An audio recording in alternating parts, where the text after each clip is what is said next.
أعوذ بالله من الشيطان الرجيم. بسم الله الرحمن الرحيم. إذا سألك عبادي عني فإني قريب أجيب دعوة الداع إذا دعان فليستجيبوا لي وليؤمنوا بي لعلهم يرشدون. وقال الله تبارك وتعالى: وقال ربكم ادعوني استجب لكم إن الذين يستكبرون عن عبادتي سيدخلون جهنم داخرين. صدق الله خالقنا العظیم. بنده قصد سخنرانی ندارم، فقط برای دعا کردن در حضور شما حاضر شدم که ما دعای را انجام بدهیم. دعا مسلک انبیا، صدیقین، شهدا و صالحین و اولیاء خدا هست. اگر ما سوره انبیا را نگاه بکنیم، در مقابل هر مشکلی، در مقابل هر حاجتی، انبیاء خدا را خوانده اند و خواسته خود را از خدا خواسته اند. دعا اصلیه مؤمن هست. من برای اینکه آداب دعا را شما عزیزان بدانید، یک عظمت و شان دعا خیلی زیاد هست. همونطوری که در آیه 60 سوره من خواندم، سوره مؤمن، قال ربکم ادعونی، رب شما فرموده که من را بخوانید.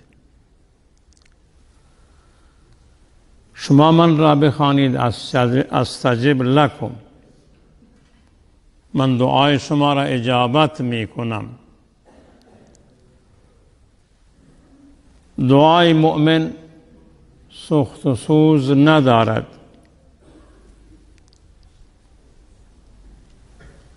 اگر قبول نمی شود ناامید نشویم، برای اینکه شاید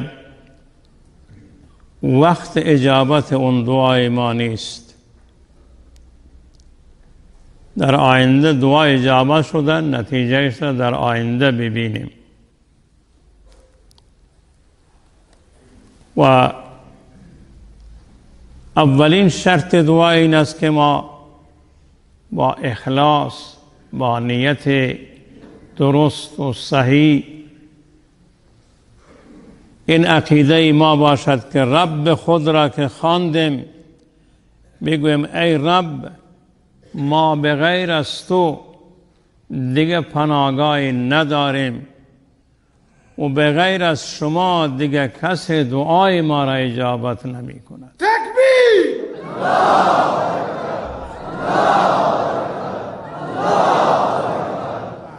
این اولین شرط دعا هست. شرط دوم همونطوری که در حدیث زیبایی آمده، وقتی که شما دعا می کنید باید مطمئن باشید که غذای شما حلال باشد، لباس شما حلال باشد، آب و نوشابه‌ای که می‌خورید اونم از راه حلال باشد، لباس شما حلال باشد و تغذیه بدن شما با حلال باشد. با این شرایط اگر دعا بکنید، الله ذوالجلال دعای شما را میپذیرد. و الا پیغمبر میفرمایند که یک شخصی که در حال سفر هست، در حال مسافرت هست، دستای خود را بلند می کند، یا رب یا رب می گوید. ما پیغمبر می فرمایند که مطعمو حرام، مشربو حرام و ملبسو حرام و غذی بالحرام فانا یستجاب لذلک. ما باید همیشه رزق و روزی خود را چک بکنیم و در زندگی خود اون را بیاریم و دخالتش بدهیم. از شرط دوم این است که امون حلال خوری و دوری از حرام هست. شرط سوم این که دعا را به امید اجابت به درگاه خدا بکنید که خدای خودت گفته ادعونی استجب لکم. به نیت اجابت دعا را بخوانید. و شرط چهارم این که در وقت خلوت باشد. اگرچه دعا در خلوت و جلوت انشاءالله مورد قبول واقع می شود، اما در خلوت بهترین وقت اونجاست که در نیم شب شما هستید و خدایتان ربنا را فراموش نکنید. کتابای نوشتن من ربنا ربنا ربنا، اون ربنا را در نیم شب بخوانید. سلطان سنجر برای شیخ عبدالقادر گیلانی رحمه الله که از همین گیلان ما بوده، اون در بغداد بوده، سلطان سنجر در مرو بوده. من سال 71 سفرهای داشتم در کشورهای آسیای میانه، ترکمنستان، ازبکستان و غیره. قبر سلطان سنجر را من در شهر مرو دیدم. جا رفتم دیدم این قبر، گفتم سلطان سنجره. من همین شعری که شیخ عبدالقادر گیلانی برای سلطان سنجر فرستادند، من در اونجا در کنار قبر اون سلطان خواندم. سلطان سنجر برای شیخ عبدالقادر گیلانی نامه می فرستند که ای شیخ بیایید به دربار من، جایگاه شما اینجا هست. اگه اینجا بیایی من ولایت نیمروز را به شما می دهم که اون زمان آبادترین ولایت در ملک سنجر بود. نامه می نویسند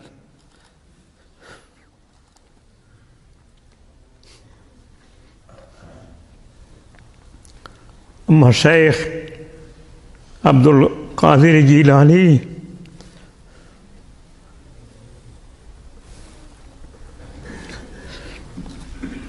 رحمه الله در جواب اون چی می نویسند؟ پشت نامهش می نویسند چتر و اقبال شانس من چون چتر سنجری رخ بختم سیاه باد. اینا را می گفتند اولیاء خدا.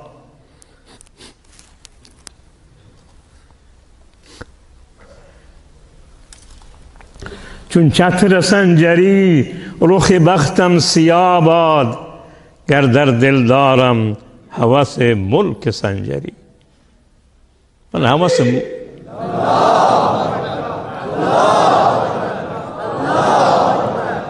چون چتر سنجری رخ بختم سیاه باد، گر در دل دارم هوس ملک سنجری.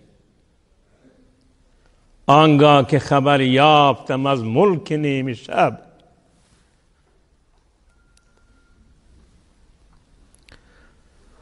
آنگاه که خبر یافتم از ملک نیم شب، من ملک نیم روز به یک جو نمیخرم.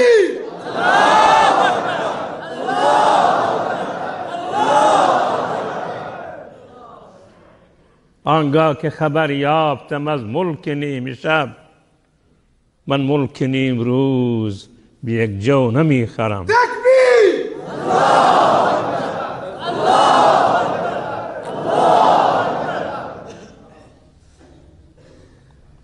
من چند هفته پیش برای شما شعری خواندم از سعدی. سعدی به مردی که ملک سراسر زمین، من گفتم به والله که ملک سراسر زمین، نیرزد که خونی چکد مر زمین. تکبیر!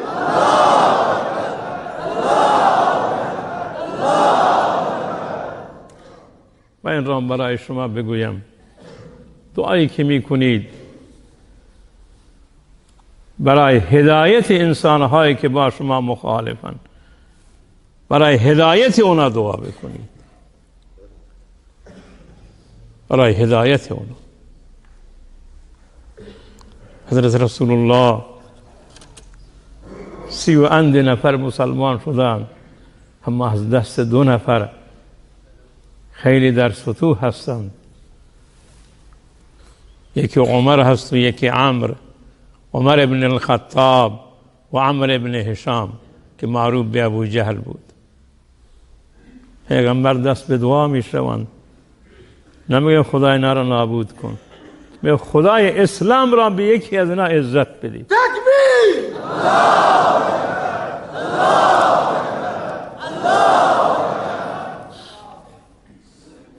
همون از که روز بعد حضرت عمر مسلمان می شود. که حضرت عبدالله بن مسعود می‌فرمایند که عزت اسلام زمانی آشکار شد که حضرت عمر مسلمان شد.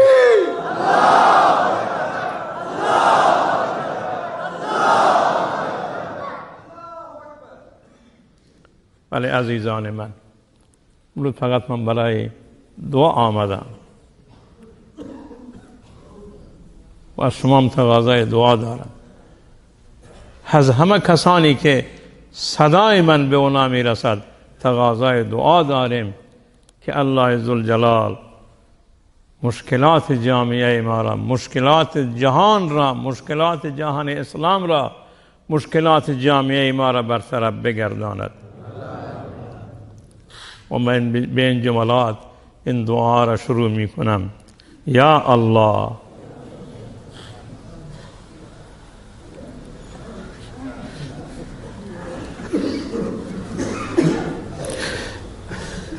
یا الله، اینا بنده شماست.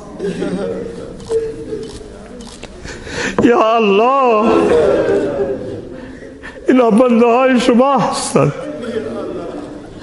امت رسول الله است، امت پیغمبر شما هستند. حضرت عیسی جمله را قرآن در آخر سوره مائده از زبان حضرت عیسی ذکر کرده که بعضی از بزرگان تا صبح من 2 جمله را می خواندند و گریه می کردند که تعذبهم فإنهم عبادک. ای خدا اگر اینا را عذاب بده، بنده شما هستند، مخلوق شما هستند. این چی راه زیبا را خدایا برای جنت درست بکن، نه برای جهنم. این تعذبهم فإنهم عبادک، اینا بنده شماست. و این تغفر لهم، اگر انا مغفرت بفرمایی، فإنک انت العزیز الحکیم، تو غالبی، تو حکیمی. ای الله، ما همون جمله را میگوییم خدای بندگان را عذاب ندی، نه عذاب دنیا نه عذاب آخرت. اگه عذاب بدی بنده خود شما هستند. از میان همه مخلوقات شما پدر و مادر از همه مهربان‌ترند. پدر و مادر از همه مهربان‌ترند، اما تو خود را گفته ارحم الراحمین. تو ارحم الراحمین خدا، تو از همه مهربان‌تری، تو مهربانی الله، تو از همه مهربان‌تری. پروردگارم ما را آزمایش نکن، ما را آزمایش نکن، تو آن آزمایش شما را نداریم. پروردگارا این امت رسول الله که شما اون را گفته رحمت للعالمین، رسول الله رحمت برای عالمیان هست، رحمت للعالمین. خدای پیغمبر خود را تعریف کرده سراج منیر، بشیر و نذیر. این صفاتی هستند که شما برایش بیان کرده اید. پروردگارا اینا امت اون رسوله. رب العالمین شما درباره صفات رسول الله فرموده اید لقد جاءکم رسول من انفسکم. رسول از خود شما هست، از خود شما انسان هاست. عزیز علیه، بر پیغمبر خیلی مشکل بود ما عنتم، اون چیزی که امت را به مشقت و مشکل می انداخت. مشکلات امت بر پیغمبر سنگین بود. پروردگارا این امت امون رسول هستند که هیچ مشکلی را برای هیچ کسی قبول نمی کرد، نمی پذیرفت، ناراحت می شد. حریص علیکم، رسول الله حریص بود که انسانها به طرف دین بروند، به طرف خدا بروند و الله خود را بشناسند و عبادت الله واحد و ذوالجلال را انجام بدهند. خدایا رسول الله بالمؤمنین رؤوف رحیم بود. 5 صفتی که شما خودت بیان کرده ای پروردگار اینا امت امون رسول هستند. و ما می دانیم افرادی که با دین دشمنی می کنند، با قرآن دشمنی می کنند و با رسول الله دشمنی می کنند، با راه و روش رسول الله دشمنی می کنند، اون شاید از ناآگاهی خود اونا نسبت به دین، نسبت به قرآن، نسبت به رسول الله باشد. اخیراً شنیدم یک شخص قرآن را آتش زده، قرآن را آتش زده. اگر اون بیچاره می دانست که قرآن چه کتابی هست، بی وجود از زدنش جایز نیست. اگر اون می دانست که این کار را نمی کرد، اگر می دانست که ذالک الکتاب لا ریب فیه هدی للمتقین، این کتاب کتابی هست که هیچ شک و شبهه‌ای در وجود این کتاب نیست که از طرف الله هست. هدی للمتقین، کسانی که انابت دارند به طرف خدا، این راهنمای اوناست. اگر اون می دانست که این قرآن مجید الذي انزل شهر رمضان الذي انزل فیه القرآن، در ماه مبارک رمضان قرآن نازل شده هدی للناس و بینات من الهدی. اگر می دانست که این قرآن کتاب هدایت هست، کتاب آشکار و بیانه هست، کتابش نامش فرقانه، اون قرآن آتش نمیزد.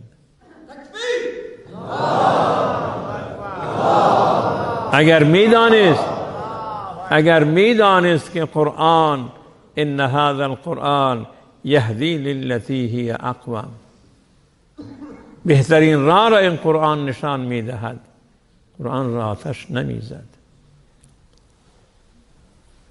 و اگر اون میدانست که این قرآن چی کتابی هست که خداوند میفرماید لو انزلنا هذا القرآن على جبل لرأیته خاشعا متصدعا من خشیت الله، اگر این قرآن را بر کوه نازل بکنیم تکه تکه می شود، اون کوه از هم می پاشد از عظمت قرآن. اون قرآن آتش نمیزد. ما دعا میکنیم خدایا همون کسی که قرآن را آتش زده اون هدایت کن که قرآن را ببوسد و روی چشم خود قرار بده. تکبیر!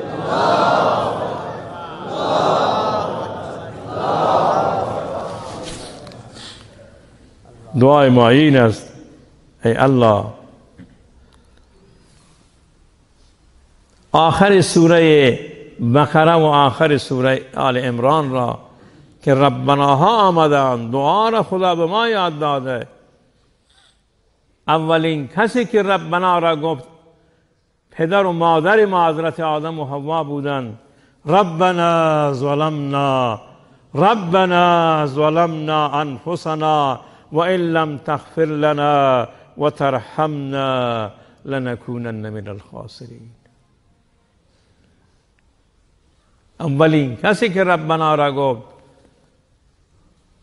حضرت آدم و حوا بودند.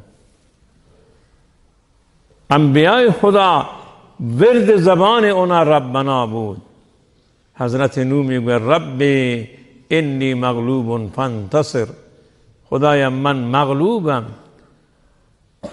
زور و توانی ندارم، نصرت شما را میخوام. این دعای نوح است. حضرت ابراهیم وقتی به طرف آتش می رود حسبی الله می گوید. همه انبیاء خدا در وقت مشکلات اونا ربنا گفتند. ما هم می گوییم ربنا، آخر سوره بقره، ربنا لا تؤاخذنا، خدایا ما را مگیر، لا تؤاخذنا ان نسینا او اخطأنا. ای انسان یک چیز را فراموش می کند مرتکب یک عمل بد می شود، گاهی خطا می کند مرتکب اون عمل می شود. ما دعا می کنیم، این دعا را خدا به ما یاد داده. ربنا لا تؤاخذنا ان نسینا او اخطأنا ربنا ولا تحمل علينا، ای خدا بر ما حمل نکن. ربنا ولا تحمل علينا اصرا، اعمال سخت را ربنا ولا تحمل علينا اصرا كما حملت على الذين من قبلنا، اون اعمال شاق و سختی که بر امتهای گذشته بودند، بر امت رسول الله رحم فرما. ربنا ولا تحملنا ما لا طاقة لنا به، خدایا بر ما نیار، ما را آزمایش نکن به اون اعمالی که ما هیچ طاقت و توانی نداریم، برای ما لا یطاق هستند. ربنا ولا تحملنا ما لا طاقة لنا به واعف عنا، عفو شما را میخوایم ای الله. واغفر لنا، مغفرت گناهان را میخوایم ای الله. وارحمنا، بر ما رحم بفرما، بر ما رحم کن ای الله، تو ارحم الراحمین. آخرین جمله خودت به ما یاد داده، انت مولانا، ما بغیر از تو مولای نداریم. انت مولانا، انت مولانا، تو مولای ما هستی، انت مولانا. وقتی که مشرکین گفتند لنا عزا ولا عزا لکم، ما عزای داریم روز جنگ احد، شما عزای ندارید. رسول الله به حضرت عمر گفت جواب اونا رو بده، الله مولانا ولا مولا لکم. تکبیر.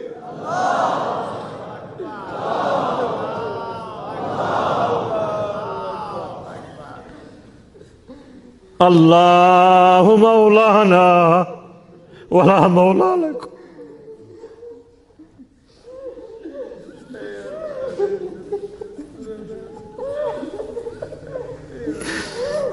الله مولانا ولا مولا لكم.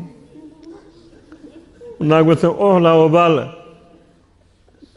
بالا برو امروز و بل ما پیروز شدیم، مسلمانان 70 خورده نفر شهید شدند. حضرت حمزه شهید شده بود. نگفتم اولا و بل. پیغمبر گفت الله اعلی و اجل. الله اعلی و اجل هست. ربنا فاغفر لنا ذنوبنا. ای خدا گناهان ما رو مغفر. ربنا فاغفر لنا ذنوبنا وكفر عنا سیئاتنا. اعمال بد ما را پنهان بگردان. خدایا در دنیا ما را رسوا نکردی، روز قیامتم رسوا مگردان. ما گناه خود را از اعضای خانواده خود، از نزدیکان تو، از نزدیکان خودمان پنهان میکنیم، اما تو میبینی و ستار گناهان ما را میپوشانی. خدای در دنیا ما را رسوا نکرد، روز قیامتم رسوا مگرد. روز قیامتم رسوا مگردان. ای الله، ربنا فاغفر لنا ذنوبنا وكفر عنا سيئاتنا وتوفنا مع الأبرار. این دعای سبحان الله. وتوفنا، مرگ حق است، ما میمیریم، اما طوری بمیریم که با نیکان باشیم، مع النبیین، صدیقین، شهدا و صالحین باشیم. وتوفنا مع الأبرار. ربنا من تدخل النار فقد اخزیته. هر کسی که وارد جهنم شد رسوا می شود. ربنا من تدخل النار ربنا من تدخل النار فقد اخزیته وما للظالمین من انصار. اونایی که ظلم میکنن، ستم میکنن، روز قیامت تنها هستند، هیچ کسی به داد اونا نمیرسد. خدا به اونا میگه لقد جئتمونا فرادا. ای بیچاره، تنها آمدی، هیچ کسی به همراهت نیست. میگفت حسن بصری اگر مغرور شده به هر چیزی، به تعداد جمعیتی که طرفدار تو بودن، مال و ثروتی که داشته، قدرتی که داشته، مغرور نشوید که تنها میمیری، تنها دفن میشوی و تنها سوال و جواب میشوی و تنها حشر میشوی و تنها جوابگوی اعمالت خودت هستی، هیچ کسی در کنارت نیست. ربنا من تدخل النار فقد اخزیته و ما للظالمین من انصار. عزیزان من، دعا بکنید برای کسانی که مریضند. الله مریضان را شفای عنایت بفرماید. دعا بکنید برای کسانی که مصدومند، صدمه دیدن، زخمی شدن، مجروح شدن، خدا اونا را شفای عاجل عنایت بفرماید. دعا بکنید که خداوند اسرای مسلمین را، زندانیان را آزاد بگرداند. دعا برای اموات، خدا اموات ما را بیامرزد، رفتگان ما را بیامرزد. هر کسی که از ما جلوتر رفته اگر درجه و مقامی دارد خدای به درجه و مقام اونا بیفزا، و اگر مشکلی دارد خدایا عفو کننده تو هستی، همه ما را معاف بفرما، اونا را معاف بفرما، قبرهای اونا را منور بگردان. پروردگارا رب العالمین، تا زمانی که این نفس در بدن ماست قدر و ارزش داریم، اما که اون نفس از بدن ما خارج شد ما را نمیتوانند نگاه دارند. شاعر جمله میگوید چو جانم برکنی از تن، شوند بیزار خلق از من. جان ما، روح ما از بدن ما خارج شد، شوند بیزار خلق از من، در آن ساعت تو هم از من مشو بیزار یا الله. خدایا اون زمان شما از ما راضی باشید، ما مشکلی نداریم. باید ما قبر خود را هر دم در جلوی چشم خود ببینیم. قبر ما خانه هست که هیچ کسی همراه ما نیست. قبر ما خانه هست که در اونجا چراغ و برق در اونجا وجود ندارد. قبر ما خانه هست که اونجا فرش و زیر متکای زیر سری نداریم. از آن تنگی و تاریکی که اندر قبر می باشد. دعاست که از آن تنگی و تاریکی که اندر قبر می باشد، فراخی بخش و روشن کن تو از انوار یا الله. یک شخصی که این شعر را گفته اسمش کاکی بوده. کاکنانی هست که می پزند. آدم می گوید من کاکی چه بد کردم اگرچه ناسزا کردم. دعا می کند به درگاه خدا. انبیا می گویند مانند حضرت یونس غیره لا اله الا انت سبحانك انی کنت من الظالمین ربنا ظلمنا انفسنا. من کاکی چه بد کردم اگرچه ناسزا کردم. مکن چون کاک رخ زردم در آن بازار یا الله. خدای وقت مردن ایمان ما را، عمل صالح را از ما نگیر. پروردگار جوانان ما را پاک دامن، عفیف، پاک چشم، پاک دست و پاک روزی قرار بدی. پروردگارا ما همیشه منتظر مرگ هستیم. همونطوری که خدا از یاد ما نمی رود، گناهان انسانهای خوب از یاد اونا نمی روند، مرگم از یاد اونا نمی رود. در وقت مردن خداوندا ما را با ایمان و صالح، عمل صالح ببر. پروردگارا دعایی که پیغمبر شما گفت جامع ترین دعاست، ما اون دعا را می کنیم. این دعای ما را اجابت بکن. ربنا اتنا فی الدنیا حسنه. خدای همه خوبی ها را در دنیا به ما عنایت میکن. و فی الاخرت حسنه. و در آخرت ما را حسنه، نیکی، خوبی ها را به ما عنایت فرما. این دعای جامع هست، فراموش نکنید این دعا را.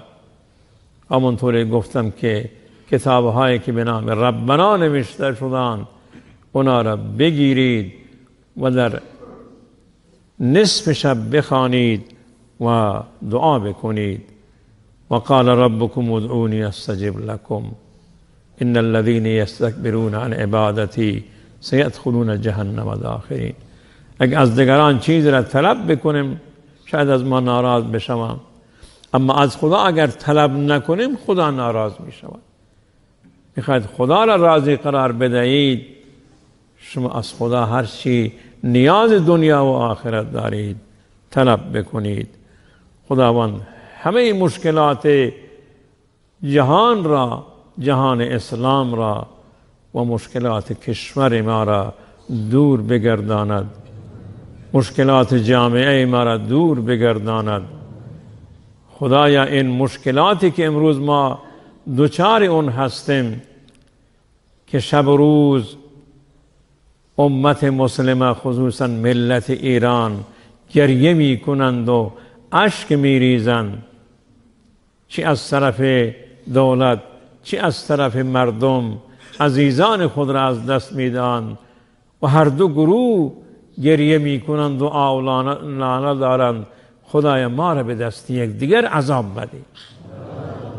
خدای این مشکلات را دور بگردان، آرامش را، صلح را، عدالت را، خوبی ها را در کشور ما حاکم قرار بده.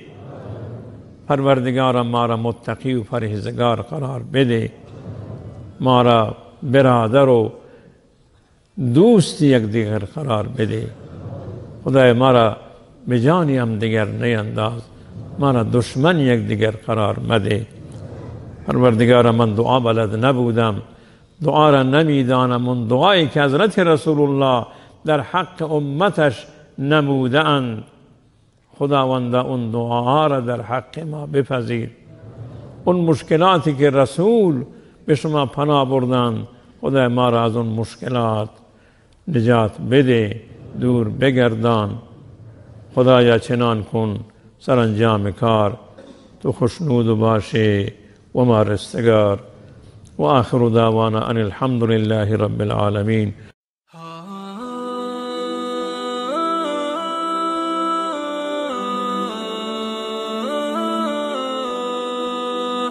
ah